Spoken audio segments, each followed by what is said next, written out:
Some are new to politics completely. They're children of the Great Recession, and they are living in their parents' basement. They feel that they got their education, and the jobs that are available to them are not at all what they envisioned for themselves, and they don't see much of a future. I met with a group of young black millennials today, and one of the young women said, none of us feel like we have the job that we should have gotten out of college, and we don't believe that the job market is going to give us much of a chance. So that is a mindset that is really affecting their politics. And so if you're feeling that you're consigned to, being a barista or, some other job that doesn't pay a lot and doesn't have much of a ladder of opportunity attached to it, then the idea that maybe, just maybe, you could be part of a political revolution is pretty appealing. So I think we all should be really understanding of that, and we should try to do the best we can. Not to be, a wet blanket on idealism. You want people to be idealistic. You want them to set big goals, but to take what we can achieve now and try to present them as bigger goals. I mean, getting our country to 100% universal coverage is a big deal. Getting that Affordable Care Act to work better for people, getting the costs down so that people feel that they can afford the care that they now have access to, that's a big deal.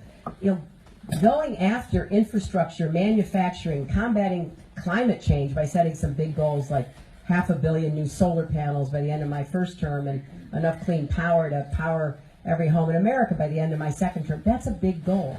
So what we have to do, and what I'm trying to do, is to make the case that we've got ideals, we've got big goals, but we also believe that the path to progress is one that you just have to get up every day and work on. You have to make it your life's work if you do this full time.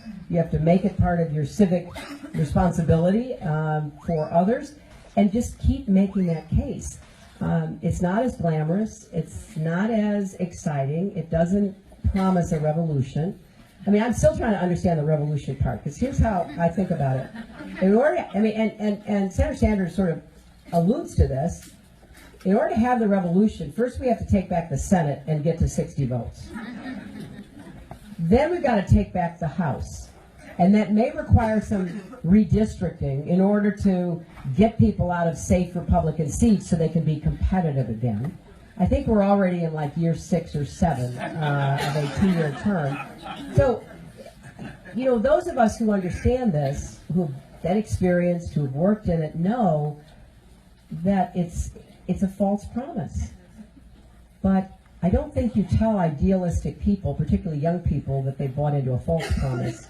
You try to do the best you can to say, hey, that's his view, that's what he is offering you, but here's another way where actually we can achieve a lot of what we have said starting day one and make a real difference in people's lives. And I tell them all the time, it is important to recognize what's going on in this election. Everybody who's ever been in any election that I'm aware of is quite bewildered, because there is a strain of, on the one hand, a kind of populist, nationalist, xenophobic, discriminatory kind of approach that we hear too much of from the Republican candidates. And on the other side, there's just a deep desire to believe that, we can have free college, free health care, that what we've done hasn't gone far enough and we just need to, go as far as, Scandinavia, whatever that means. And half the people don't know what it means, but it is something that they deeply feel. So as a friend of mine said the other day, I am occupying from the center left to the center right. And I don't have much company there because it is difficult when you're running to be president and you understand how hard the job is. I don't want to overpromise. I don't want to tell people things that I know we cannot do. I want to level with the American people and be very clear about the progress I think we can make.